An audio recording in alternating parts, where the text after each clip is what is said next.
Hello, everyone. Welcome back to another episode of the Breaking Point podcast. Today, we're here with Dr. Hesu Whitten, and Dr. Whitten is the founder, I guess, of the Whitten Method, which we're going to hopefully delve into today and talk about his past and how he, I guess, curated the idea and what he's up to now. And there's loads to talk about. And as we talked about a minute ago, there's 11,000 words worth of, I guess, condensed information of his life. And that's, I guess, an abridged version. So I can't wait to hear what he's got to say about everything.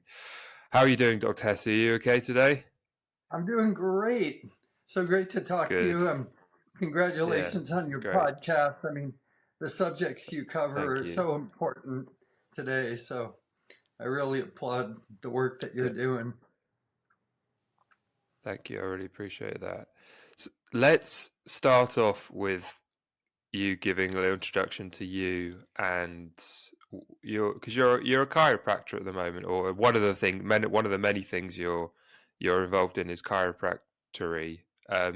Give a little brief on how you got to where you are, and then we'll go in more detail later.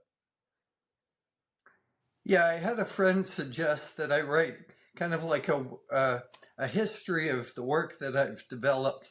And so I thought, yeah, that would be a good idea to put on the website and just kind of explain, because you don't just develop your own healing system. There's quite a bit of a backstory. You don't just wake up and go, I Yeah, think I'll, recreate the art of holistic healing. And so I was yeah, started of writing, course. you know, how I got here. And 2 days later, I'd had 11,000 words down. I was like, oh my God, I never intended to write that Wow. much, but uh, there was quite a story. So, it's all about how do we become free?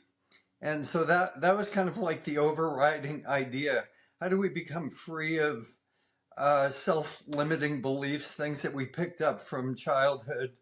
How do we become free of addictions? How do we become really healthy so our physical body isn't kind of holding us back from doing the things that we want to do? So, my grandmother, she got sick with cancer when I was about 12 years old, and she taught me a lot about nutrition and just how toxic the standard diet is these days, and that we really need to be careful what we consume, and that we need to be detoxing. So I got a lot of insight into the importance of nutrition and detoxifying our bodies. And, I was an athlete, so I really liked body work. I did gymnastics, I did judo, I did swimming, I did all these sports. And so I really liked physical hands-on healing and chiropractic and massage. So I was looking how to combine structural healing work, the nutritional aspect, and then because of my own, challenges as a kid growing up with a family with divorce, I knew that the mental and emotional aspect was really crucial if we want to be free psychologically. So I really set out to develop a complete healing system that covered all the aspects of what it is to be a human being. So that's the basic background. No, that sounds amazing. When you say the complete aspects of being a human being, what do you think those things are? What do you Well, think I mean, it is to be human? a lot of people throw around the word holistic, and the word holistic means Yeah, the whole person. And so I say, like water, H2O, is it solid, liquid, or gas? And obviously, it can be solid ice, it can be liquid, or water vapor. It's all H2O. And so then yeah, I ask people, human being, is it solid, liquid, or gas? Right? So just like water, we're solid. We have these bones, these muscles. We can't walk through walls, right? We're structural beings. And then the liquid part, our blood, they say we're 70% water. So all the nutrients and the nutritional aspect, that's kind of like the fluids of the body. So medicine mostly focuses on the biochemistry, and that's kind of the the liquid aspect of the human being. The nutrients and the toxins, and all the things that are dissolved in the blood and the intracellular fluid. And the gas is everyone laughs at that, but it's everything that you don't see when you cut somebody open: the personality, the stress, the core emotions, you know belief systems and things like that. So all of that combined makes up the whole person, and they all affect each other. So let's say you have a kid that has low self-esteem, or their parents are critical. It affects the posture.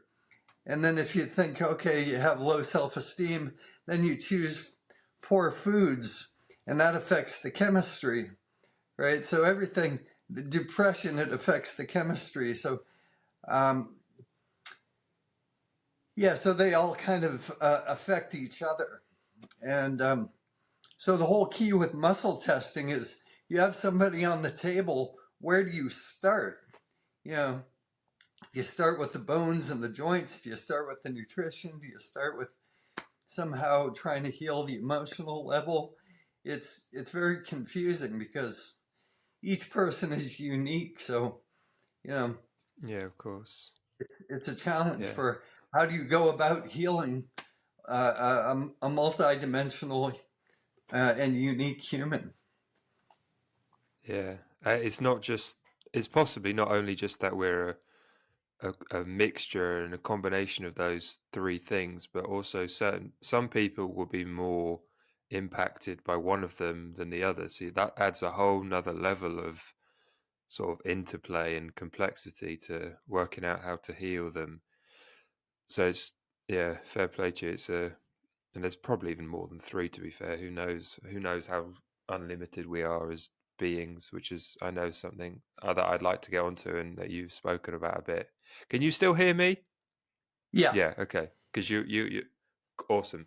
So let's move on to yeah. the Sorry, it's Whitten breaking up a method. little bit. It is, yeah, it is. Let me see if I'm going to turn the Wi-Fi off on my phone. Not that Okay. that might not make any difference, but let's just see. Yeah, And you also, you you had frozen for about 10 seconds, but it's streaming good now. yeah, is it back again Let's see. now? Um, your camera goes off a little bit. Maybe we don't need camera, but we probably do. Okay. We'll go with it. We'll go with it. We'll just see how it goes. We'll take our time. So let the Whitten method. Did it originate from? Is it How do you say it? Kinesiology or something? I've butchered that. Kinesiology. Kinesiology. Okay, perfect. So Yeah. if explain So to yeah. yeah. Well, ology means study of. Kinesio is the motion. Kinesthetic. Uh, it's the study of motion, and the way we move is through our muscles. So, kinesiology is it's a whole field of the study of muscles and joints and how we move. So, applied kinesiology was a technique developed in the mid '60s, and so that was kind of like the original technique, and it grew, and it continues to grow as people study it and kind of discover new uh, you know techniques and new ways to do things. But that was the original technique.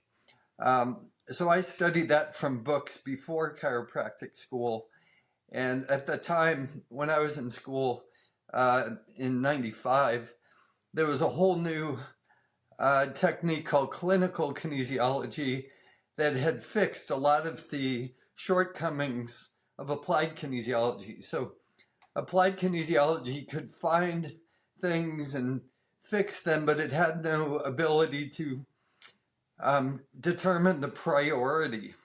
So it could find things but randomly fix it, which is it's when you can find the top priority, it's kind of like hitting the first domino, and then it knocks down Yeah. all the other ones.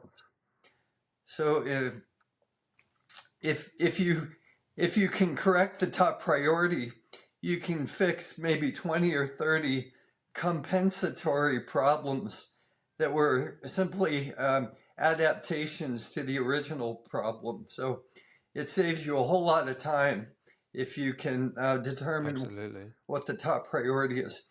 But clinical kinesiology, it incorporated acupuncture and homeopathy, and it started to delve into emotional healing. But it took this technique called neuro-emotional technique, and it kind of ripped off that technique. But it was basically a tapping technique for clearing emotions. And so I studied that work with a mentor for about 3 years. And then it was the most advanced technique by far at the time. But after I got into it deeper, I realized there was a lot of pieces still missing from that technique. For one, it was way too complicated. It took me a couple years to master that technique. There's probably less than 10 of us in the world that had mastered that technique. And I just thought how it Wow. approached mental and emotional healing was extremely superficial. And so I really wanted to go deeper into how we actually get clear at the deepest level of, all the mental and emotional programs that we're all stuck with. And so that's that was about a 25 year journey to try to really Journey.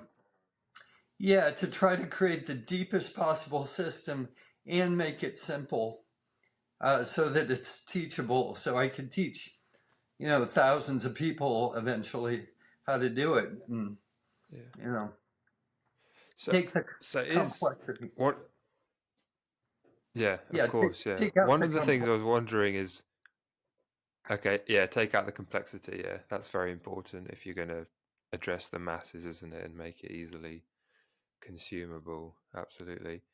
So one of the things I was wondering is, are you, in your mind, are you uh, eradicating problems and returning people to the natural state of a human being, or are you improving them to a higher state of being that we're incapable of accessing as a result of the conditions that uh, that curtail us in our lives? Do you get that? Is it a case of down or up in a simplified sort of way? Well, I think of it as like if you have a river, and I think of a human body like a river, and you can Yeah, point to many different examples, like our intestines, they need to be flowing. If they're not, we're constipated. If our bone, if the bones in our spine are out of place and they're pinching the nerves, then the electrical pathways won't flow. If yeah, we're holding on to negative emotions, emotion means energy in motion. So if our emotions aren't flowing, they're stuck. So we're trying to get everything flowing in our body, our emotions, our nerve pathways, our digestive systems, all of our biochemical pathways that can be impeded by toxins or deficiencies. And so if you have a river that's not flowing, you don't push the river, you simply remove the boulders, you remove the things that are blocking.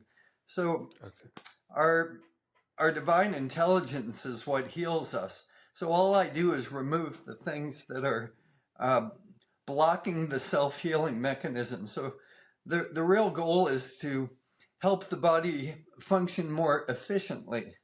And so removing, just basically to organize the flow of energy in the body, so it can heal more efficiently and and operate it at its highest level. So that's kind of how I think about it. Yeah, I like that. The notion of removing the boulders and the logs away from the river so that it can flow in its natural state. That's really good.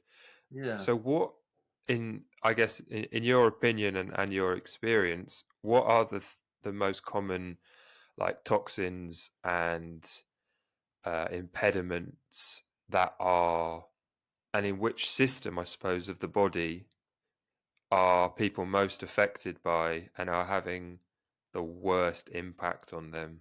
That was a big question. But yeah, do you get that?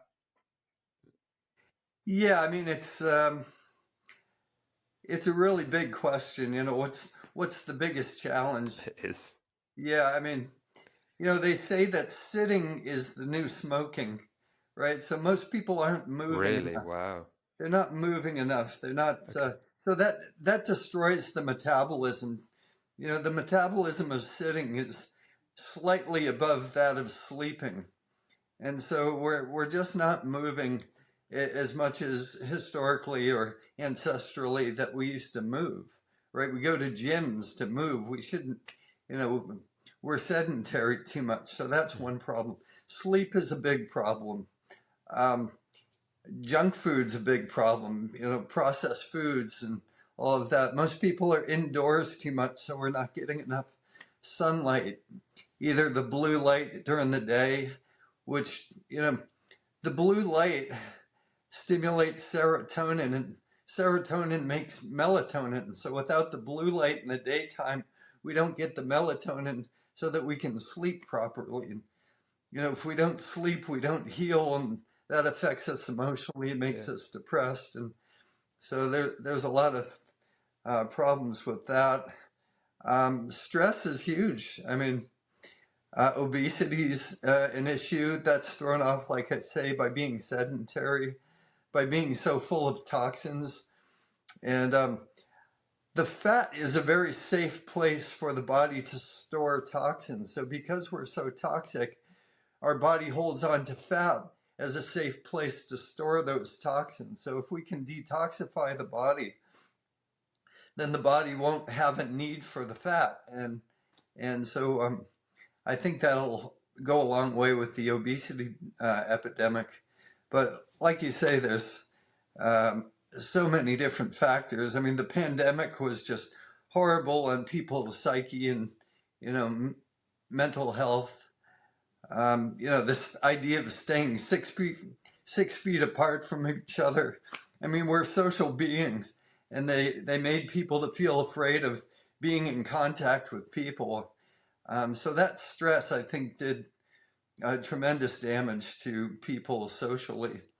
But we could go on for days. What's wrong with Yes, of course. yeah, No. but being outside, being social, being active, eating real foods, foods that have one ingredient, an apple, a carrot, right? One ingredient. And I really like the intermittent fasting. I start eating at 10 a.m. and I stop eating at 7 p.m. And so having those 15 hours where the body can detoxify and process and digest and get rid of toxins, it really helps take the burden off the body. You can sleep better and, just stay lean, um, you know, and allow your liver and your kidneys and your intestines to just kind of process what you consume, for those 9 hours of the day. Absolutely. So that's a Wh- lot, What but do you what do you eat? Yeah, that's a lot, but you're right. There's so many things. What foods do you? What is like a diet for Dr. Whitten? well, what I do is muscle testing. So everybody has a perfect diet for you, but a perfect diet for them. Okay. So what I do is not right for anybody else. I mean, sure, there's commonalities. Um, I haven't eaten any animal products for about 7 years. So with the muscle testing, I can determine if I'm low in protein, if I'm low in omega-3 fats, if I'm getting all the nutrients I need. So, every day I check just to make sure that I'm not deficient in any of the essential nutrients. So by being able to do that, I can get everything that I need. See, I tried to be a vegetarian in the 80s and in the 90s, and I got really sick. But now you can go in one store and you can get all the legumes and, nuts and seeds and, soybean, tofu, protein powder, pea protein powder, quinoa. In one store, you can get everything you need. So it's not like long ago when we didn't have access to Yeah. everything. So it's really easy to be plant based right now, but you just have to, uh, like, I have 5 protein sources. Like, I eat beans, but I muscle test and my body only wants beans like every 4 or 5 days, so I'll have nut butters, I'll have a smoothie with protein powder, almond butter, I'll have let's say rice or quinoa, and I get the rice without, the arsenic, or, organic rice that doesn't have the arsenic in it, or quinoa, which is a complete protein. And I'll add some form of protein like tofu or tempeh and vegetables. And for fats, I might put olive oil or avocado, things like that. And so, Yeah. real food.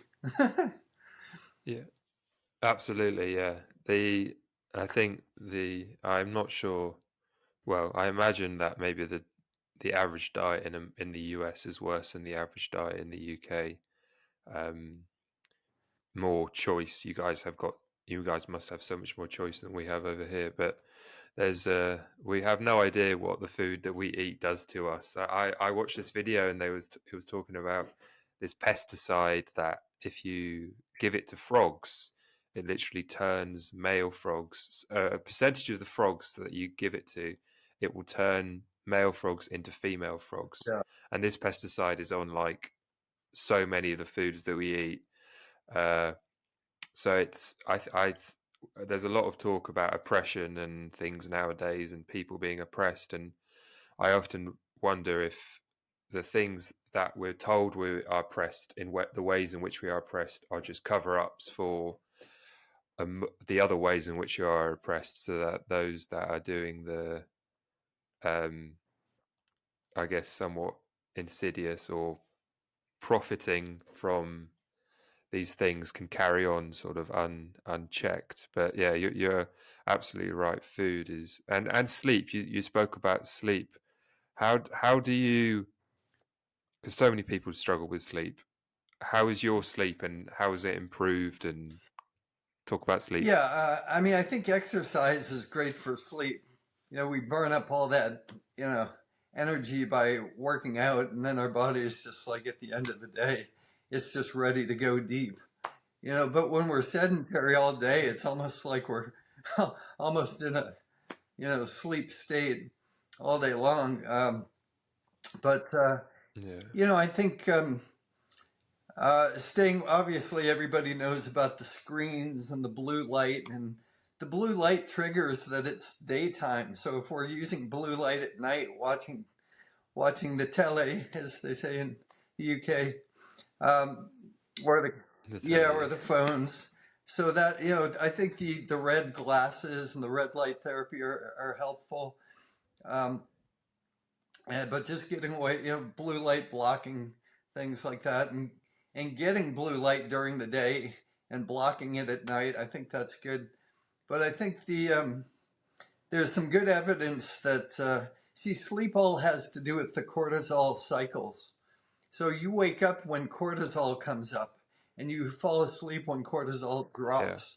And there's two humps of cortisol during the daytime.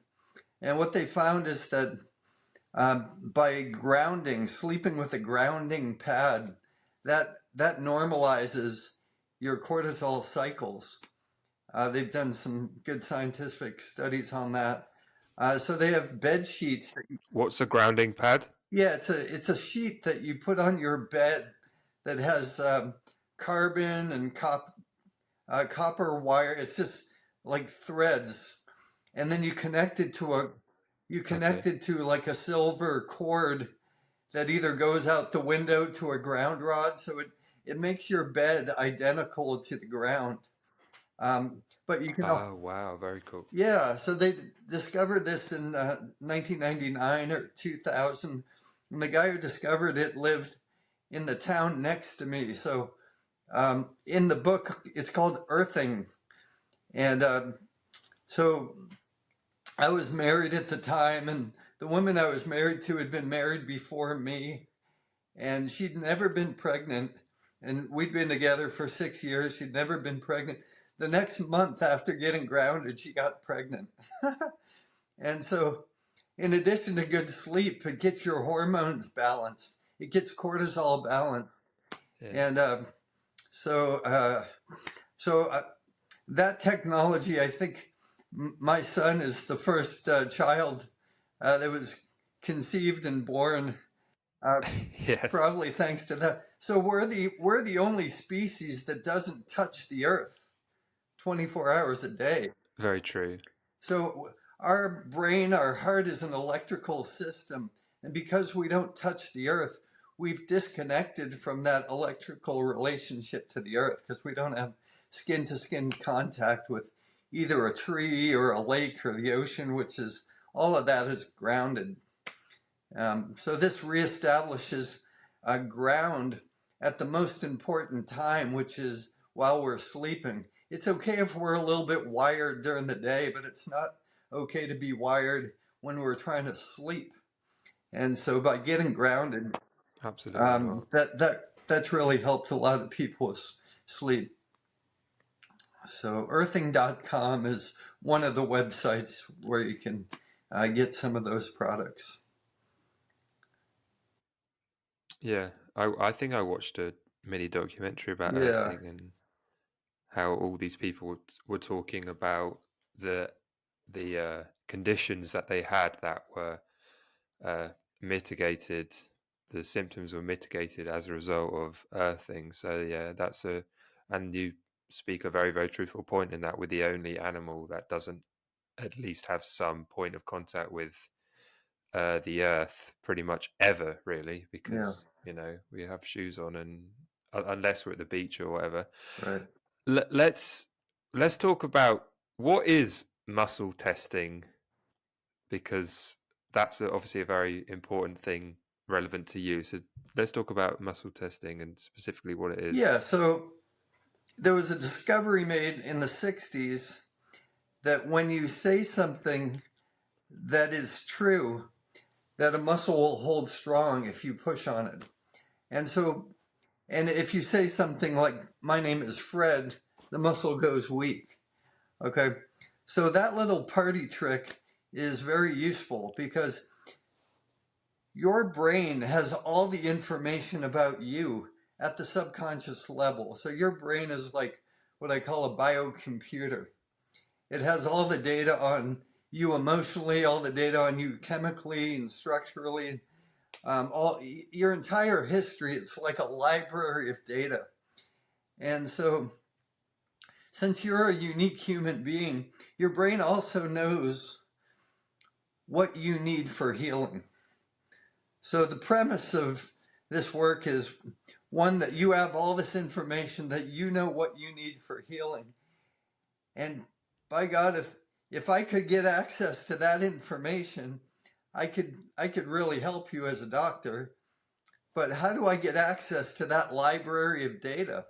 Well, we can't get direct access. We can't go into your head and extract the data. We can't put a flash drive in your ear and download it. So, although this Neuralink, I think they're trying to figure out how to do stuff like that. But um, Yeah, they are, aren't they? Yeah, Elon crazy. Musk.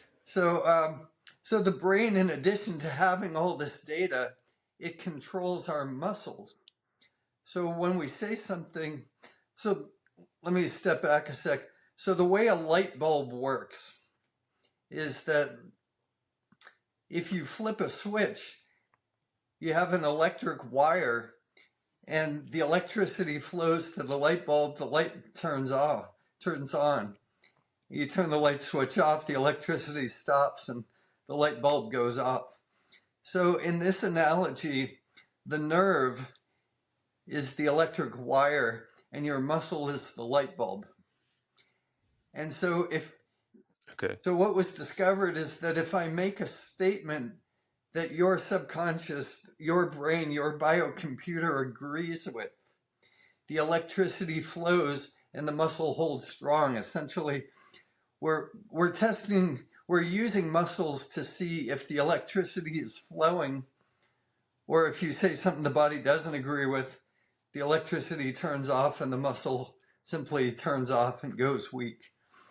And so using that, we can make statements that can be answered with a yes or a no or a true or a false.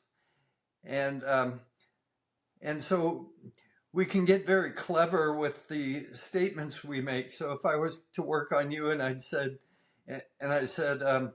is your body's highest priority a structural therapy? And my muscles or your muscle would go weak on that. Is your highest priority a chemical priority? And it holds strong on that. So I know it's a chemical priority. Okay. Uh, is it a deficiency or is it a toxicity? Should we treat it with diet or with supplements? So using questions like that, we can get yes, no answers, and your brain will guide us to exactly what it is that you need. So it's the first system that the system I've created is the first system that I believe is what I call a patient-driven system. So it's not driven by my brilliance, my big ideas, my opinions, my philosophy. Mm, My whole job is to be very good. quiet and listen to what your body's asking for. And my intelligence only Yeah. serves to ask good questions. Yeah. It's the I love the notion of all the answers being in the individual that you're treating is really powerful. And it's really interesting when you talk about truth, because there's a lot of, the truth can be quite a controversial topic. And like, what is the truth? And you can go down sort of a very convoluted rabbit hole. But there's a famous psychologist called Jordan Peterson. I'm not sure if you heard of him. Yep. And he talks about how um, when he says something that he knows not to be true, and I've been practicing this for a long time now, ever since I heard him say it, because I thought it was really interesting.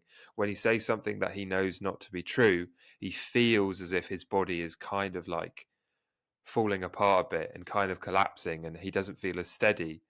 And I think, and I've practiced that so much now, so that when I think something or when I'm about to say something that I know isn't true, or that is unnecessary, or that I'm just showing off, or I'm being uh frivolous, I go, well, I don't even go, my brain just goes stop. And I love the notion of the truth is embodied in us, Mhm. and it actually has an actual impact on who we are and as a person. So it's a great sort of reason for encourage people to tell the truth, because what you're kind of saying is that if you lie too much, you'll become sick in some ways. And I think that's completely true, actually. I think um yeah, so that's really cool. I love that's part of it. Yeah. um Yeah. I mean, the muscle testing is just, it's like, it's a trick to access your intuition. So ideally, you wouldn't need to muscle test. You would just yeah. intuitively know. Yeah. Like you're talking about, that wasn't true. Like you just instantly know it and you feel it. So, Yeah, you yeah. feel it, and you know that it's not true. Can you muscle can you muscle test yourself? Do you muscle test you, or do you need someone else to muscle test you? Muscle test. How does it? Can the brain trick itself? Yeah, muscle testing myself and clearing stuff is how I start my day. So I start my whole day working on myself and Okay. making sure that all my pathways Oh, are very good. clear, and you know, I'm at my best when I get out of bed. So I love doing it. I've really developed this. I mean, we do everything for our own reasons. So I developed this system to fix me. you know, with my upbringing, I Mm. had lots of stuff to fix. Let's put it that way. So I developed Yeah. this to fix me, and then I developed a whole system. And then when I you know work with somebody else and I touch you, I become part of your circuit, and then I just work. I just do the same things I would do to fix me. I just do it with your body. So it's kind of like the same thing. Yeah. Um, You're just sort of becoming part of. You're channeling through one yeah. another, and there's, oh, what's it called? I think it's transference, isn't it? You get like psychological transference when someone speaks to you, and you take on their sort of emotions and uh, energy, I suppose. I'm sure energy is actually a really basic term. I'm sure there's far more to it than that, which you know. But I heard of I know transference is a thing. So you touched briefly on your childhood. I've read because obviously your childhood was the first bit of your sort of bio thing. So I read a lot about that, and you talked about some sort of immune difficulties. What were they? What does that mean? Yeah. We all have. As much as you're comfortable No, yeah, talking I'm about. comfortable talking about it because it's interesting when you look at the kind of person you are, and you kind of see how you've taken on parts of your mother and parts of your father, and you're kind of like, an amalgamation of Yeah, both of them. And a lot of times the traumas that we experience later on in life, we realize, man, those were very powerful experiences to shape who we later became. Hopefully they don't send us down into, a dark pathway. But if we can, kind of see the gold in those hard experiences, we realize that they didn't absolutely. happen just to punish us, just, because, you know, God has some kind of sick perversion of making us suffer, but it was like really to strengthen us and to, um, have our life go a certain pathway that, that's, I kind of think of as we're born and we decide to come into a body that we're here to learn certain lessons. And, if we do a good job in learning those lessons, then, we can fulfill whatever our mission is. And so my mission is to bring a whole new technology to healing.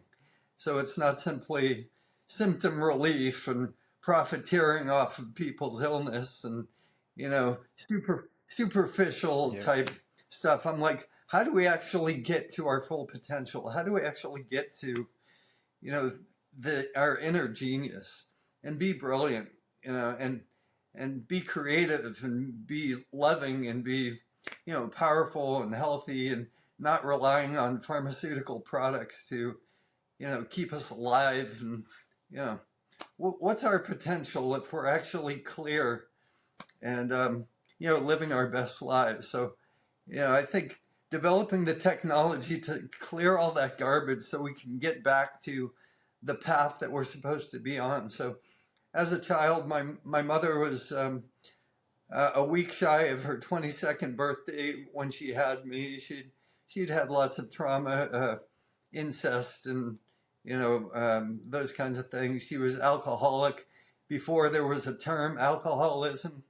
I was born in 1968, so she was just kind of this free spirit, hanging out with Ram Dass and doing LSD and drinking alcohol.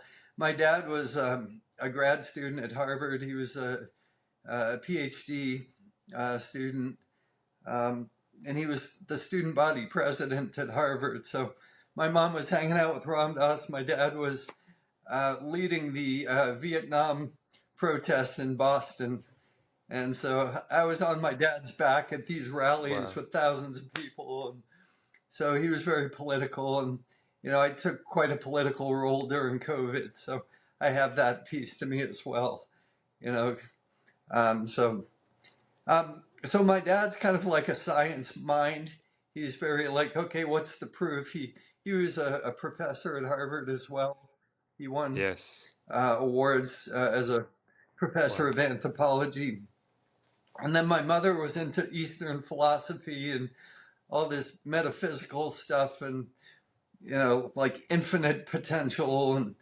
And so I kind of married those two things. So I have a very kind of analytical mind, but it's very expansive as well.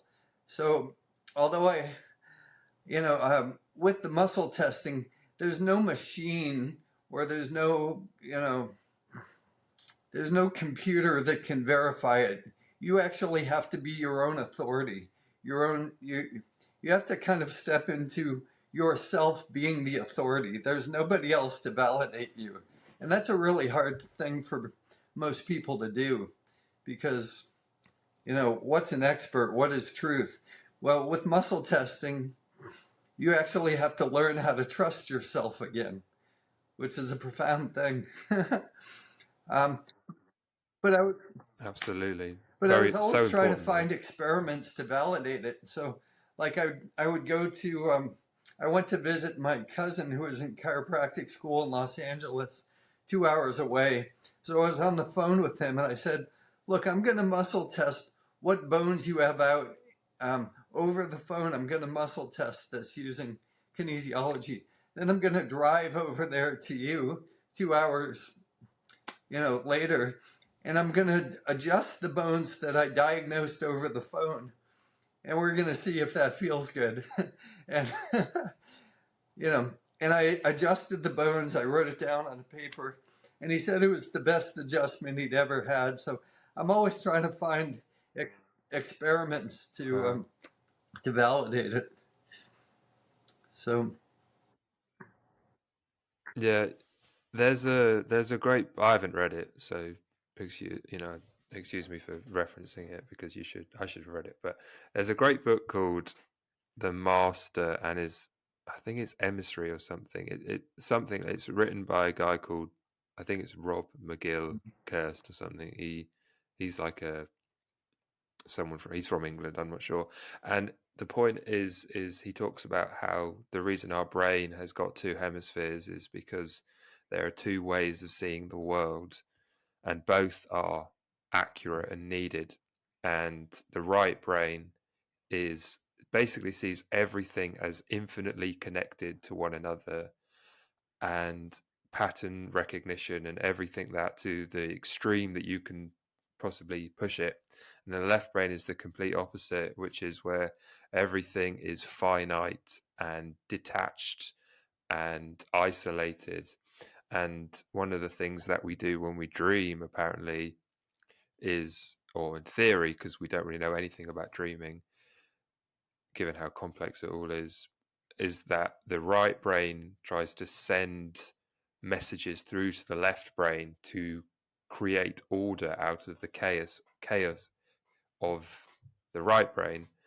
And what you just spoke about with your parents there is really interesting, how your mum was basically far more right brained and your dad was more left brained, and you were given the benefit of being able to watch that, and then you almost became, I think it's called the corpus callosum, the middle part of the brain that that's it. mediates between the two. And you, yeah, you kind of embodied that to some degree, and hence why and that's what the Whitten method is, to some degree. It's the combination of those two things and lots of things, because that's such an important thing that we're all pursuing. It's that uh, combination of those two Yeah. things. So that's really cool. Well, Great the book. I need to read it. I think what you're touching on, I love what you say there. About the two hemispheres of the brain. You know, there's there's a great limitation to approaching healing simply from the left brain, from the logical mind, almost like a medical, model, because 10 people could have asthma and they could all Yeah. have 10 different, ways they got there. It's like if you're at the football stadium, you've got 80,000 people there, but they all got there a different way. They all ended up in the same place, but they got there through a different way. It's a good And way of putting it. Yeah. so if you approach healing simply through a logical brain, you're not honoring the diversity and the uniqueness of the person, and you end up guessing. You're just like, well, try this medicine or try this herb or try this vitamin, and you end up resorting to guessing, based on studies and this and that. So it's not Absolutely. personalized in any way. If you only approach it from the right brain and you just say, okay, I'm going to wave my hands over you and you know, we're going to, you know, ring a tuning fork and wave it over Cure you and you. put Yeah. magnets on you and pray over you. I mean, there's something kind of, it lacks the meat. So I Yeah. think the best healing system is a combination of the head and the heart. If you can balance the head and the heart, so you've got your basis of knowledge, but then you also have the ability to set that aside and listen and tune in so that your mind's not going, and it's blocking your ability to actually listen to the patient. Yeah, if you can combine that, I think you've got the ultimate healing system. So, Yeah. Absolutely. And because I always remember a few years ago, I was I'm quite tall and thin. And when I was like 18, 19, I kept on going to the doctors because I would, every time I stood up, I would like shake and everything would go sort of fuzzy. And if it was really bad, I would almost like fall to the floor because I was like, I'm going to fall over. And I went to see the doctor. I went to see like 3 or 4 different doctors, and it still amazes me. They all said it was something different. And I just remember thinking, that is mad how I've come here yeah. with the exact same symptoms. And another thing about uh, being a medical practitioner is you you project your own biases onto the patient that you're seeing, and you can't help but see them through the lens of you and your, the things that called out to you when you were studying medicine, or the things that you're more well versed in. And the great thing about your method is that it's none of that gets in the way, because it all comes down to the Yeah. person that you're So treating. it's like So that's if very you went to a helpful. restaurant and the waiter told you what they thought was the best thing on the menu, you know, you should get this item, right? I mean, you go to a restaurant and you look at it and you choose based on, what sounds good to you. And so every other healing system is doctor driven. It's kind of like going to a restaurant where the waiter tells you what to eat. And so I have my menu. This is my menu. Okay, so I consider myself a waiter. And on that menu is everything that I know how to deliver. I know how to adjust you. I know how to massage you. I know how to do fascia release. I know how to do craniosacral work. I know how to evaluate the organs and test for vitamins and foods. And I've developed my own system of energy healing. So that's my menu. So I offer this to you. And Mm. then I ask you, but not the conscious mind. I ask your subconscious mind. Yeah. Out of all these options, um, what approach would be the most appropriate for freeing you of whatever has you stuck? And so on here are things like um, I feel good enough. I feel good enough. And on here is good enough in general, good enough to be loved. I feel good enough in my physical beauty. I feel good enough financially. I feel good enough socially. I feel good enough intellectually, morally. I feel, you know, so I have this huge menu of issues, and the body can choose, hey, this is my biggest issue, let's work on this one. And then we go to work and clear the blockages around that one, clear the, how the energy got stuck. It could take us to adjustments. It could take us to, certain places where we're storing, toxic energy. And so it's beautiful because I approach a healing session with the premise that I have no idea what you want. You tell me what we should work on. So it's kind of like a meditation Mm. where I just get clear. And through the muscle testing, your body tells me exactly what you want and where you want it. Yeah, and it makes so much sense how, because I've said this before on a podcast, but so the podcast is ultimately about, it's about mental health, but I suppose mental health is quite a reductionistic way of putting it, because it's not just dependent upon the way you feel mentally, isn't just dependent upon your brain, as as you quite rightly point out.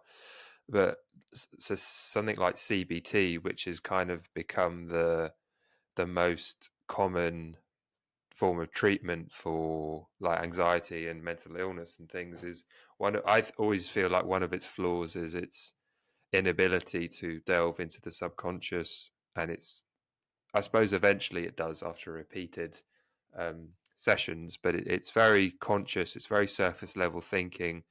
It's like the iceberg of Mm. a very small percentage is on the top and then all of it is on the bottom. But we don't really know what the subconscious mind is. What do you think the subconscious? Do you think it's, because some people say it might be an energy field around us? Is it the You know, body? I, What do you think it is? The I, subconscious I mind? love the mystery. I Just mean, I you love know, not knowing lots of stuff speculate. and just kind of discovering. And I just love hanging out in the unknown. And there's so much we Mm. don't know. What is God? Yeah, What is, all these profound questions. So, but when I approach yeah, working with people, I create a mental construct. And the construct is that you are a body of water that's 100 feet deep. Okay, so your psyche, there's different levels, there's different depths. So the okay, subconscious is pretty deep, right? The conscious is the more superficial levels. And so if we take a statement such as, I trust myself, I believe in myself, I can accomplish, whatever I want in life. And so we'll muscle test and I'll say, okay, I trust myself. Is that true down to 10 feet into your psyche, down 20, 30, 40, 50, 60 feet? So the muscle might go weak at a certain depth of the psyche. Now that's just a mental construct that I made up. There, you can't prove that there's like a depth to that, but somehow that works really well. It taps into these different, how yeah, deep, of course. how deep. I mean, it could be ancestrally. How, Mm. I mean, it could be past lives. It could be all kinds of things. But Yeah, so that's kind of, what it is. I don't find that to be as useful a question. But how I work with it is I created this mental construct to be able to tap into these levels that if you said, I yeah, trust very good. myself, you might hold strong if you did a muscle test. But as you drop down, that was true on these levels, but at this level, it's not true. And so it helps me to access levels that you couldn't get if you just asked, a superficial question like, do I trust myself? Yeah, sure. Well, at what level of your psyche? So that's a whole different question. So I've spent 30 years figuring out deeper and deeper and better Mm. questions to get to that stuff that we might be missing, if we don't ask the right questions. Absolutely, and I think you are correctly sort of it's irrelevant what it is. What is relevant is how we can interact with it, because it doesn't. We don't have to put a label on it or a concretized construct on it. It's just in what ways do we interact with it best. And as you said, you've created the 100-foot water model. So that's all that matters at the end of the day. Yeah. You spoke about generational trauma. Is it epigenetics, or what's the is there a literature or a idea of or a notion of uh, belief that is beginning to realize how our ancestral experiences can impact us, or is that still there's nothing on that? Do you know? I don't know a whole lot about the science of it. I probably have heard, Okay. as much as you have.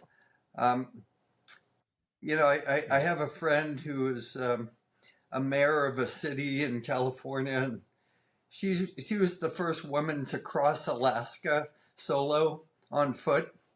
This was when she was in her 20s, and Wow. it's a long story, but she got to a point in the river crossing Alaska where she had to build a 15-foot boat to get across the river and get upstream. And after she had finished this whole journey, she found a journal of her grandfather. And her grandfather had been a general, and he was assigned to the Northwest Territory of the United States. And he was out there surveying Alaska. And so he actually crossed Alaska. So she had this guy's journal. He crossed Alaska um, 100 years to the day from the day she started her journey, and Wow. he came to a point in the river where he had to That's build amazing. a 15-foot boat to get across and go up Alaska. So they did the exact same journey, 100 years to the day separate, and she had no idea. And so stories like that just blow my mind. And I think maybe there's an epigenetic connection that they'd had, but it's way beyond Yeah. what you could call chance, right? I think there was a Greek philosopher who believed that we were born with knowing everything we would ever need to know, and then as I it's just come to me, it's like, imagine you're born with knowing everything, and then there's like the, I don't know, the unconscious, then the conscious, nothing in the conscious, everything in the subconscious, and then as you get old, and then as you age, one closes and the other gets bigger. He believed that human beings were born with everything we would ever need to know, and that we forgot it as we aged. um I'm not sure if it was Socrates or someone, but that's an interesting, one of those other mysteries of life. Will we know? Will we not know? But I think there's a lot of, well, there could be a lot of evidence that might point towards that. Well, I mean, I think it's interesting that children learn languages so much quicker. It's almost like they have a wisdom that Yes. as we get older, they lose. And when I've tried to teach muscle testing to people, Mm. the younger they are, the faster they get it. So that's kind of in line with that idea. Yeah, of course. One more question. Final question. What was your? Have you ever had a breaking point in which you thought, I need to make a change, or I need to? What encouraged you to come up with the Whitten method? I suppose that's kind of related to it. Do you understand what I mean? Yeah. When I love conversations because they spark different ideas, and like one person says one thing and then it sparks different. Yeah, I love the absolutely. exchange when people get together. I mean, it's just wonderful. It's Yeah, brilliant. if we're not attached to being the one in charge and we just kind of let it flow. Um, when I was in chiropractic school, I knew that's what I wanted to do, but my goal wasn't to be called doctor or get a degree. My goal was to, you know, figure out this incredible mystery of why people are not living in a state of total absolute freedom and self-empowerment. How do we reclaim that's been, wounded and traumatized, and get back to that state of clarity where we can all be brilliant and happy and creative and loving, and create a heaven on earth. So I was in school, and like I say, I was already learning muscle testing beforehand, and I I dropped out at my heart rate went down to 32 beats a minute, and I realized, Damn. God, there's something really wrong. And I was doing very well in school, but I'd met my mentor, and I really wanted to focus on that as opposed to, the classwork. And so I thought, I realized after a few days where my heart was really functioning abnormally, I realized, oh, my body's telling me that my heart isn't in school, that I should drop out for a little while and focus on, studying this other work. So I dropped out of school in the middle of the semester and went off, and I lost 2 semesters, but I went and did that. And so I just kind of followed my body's reading, and I studied that work. But I was, even though that work was really great, it wasn't healing things in me that I could still feel were blocked. And so I was like, what's missing? What's missing? So with muscle testing, you get yes, no answers. So basically you learn to have you learn how to have a conversation with your own inner intelligence. And so I would lie in bed I'd lie in bed at Yeah, night and brilliant. say, what's blocking this? Where is it in my body? What can heal it? Is there a color? Is there a flower remedy? Is there some kind of frequency? What is it? What is it? And so I kept asking those questions for year after year, decades, and I developed different systems, and I'd improve them, and I'd get rid of parts, so I developed dozens and dozens of systems until I really kind of got to, and it's still evolving, but it's much more slowly. I'm pretty much there. It took me about 20 years to really kind of work through what worked and what didn't work, and all the different dimensions and levels, and simplify it so it's Yeah. teachable. And so it was just like, God, I'm still stuck. I'm still not the person I want to be. And so I just kept going until, I figured it out. I mean, the only thing I'm gifted with is stubbornness. I'm not like, I don't see auras. I've never seen Yeah. a ghost. I don't hear voices unless somebody's actually talking, right? I know how to connect with my own intuition Yeah. through muscle testing, and damn, I'm stubborn. That's my gift. Yeah. So, It's a good gift to have if you're aiming at yeah. something beneficial, though, isn't it? So, So now I teach it. I teach it over Zoom courses. absolutely. Yeah. Right. And I love doing that. Mhm. Okay. So, I mean, my goal is, Yes, I was gonna ask more about the carry yeah, on, carry on. the point of the Zoom class is to teach people how to find and fix their own issues and become, kind of their own best doctors. So, I mean, I want to give this knowledge away. I don't want it to die with me. I mean, at this point in my life, my goal is how quick can I Yeah. give this information away? And so my whole goal is to teach this to anybody that really wants to, you know, to learn this. And I've tried to make it as simple as possible. All I need to know from a body is, what's your highest priority? What do you want, and where do you want it in your body? And then my job is simply to deliver what your body asks for. It's as simple as that. What do you want, and where do you want it? And yeah, Yeah. that's my goal right now, is To act as a yeah, just to listen. That's a brilliant goal. Yeah. To act as a conduit for our innate healing capacity. I'm a waiter. What do you want? Yeah. Yeah, right. Yeah. What do you want? I'll deliver it. Although you're like they've got the food, but you give it to them, or maybe not. You know what food to give them, but they already have the food inside them, Yeah, or maybe not. I know what you mean. Yeah, you're a waiter. Yeah, yeah. You're a healing exactly. waiter.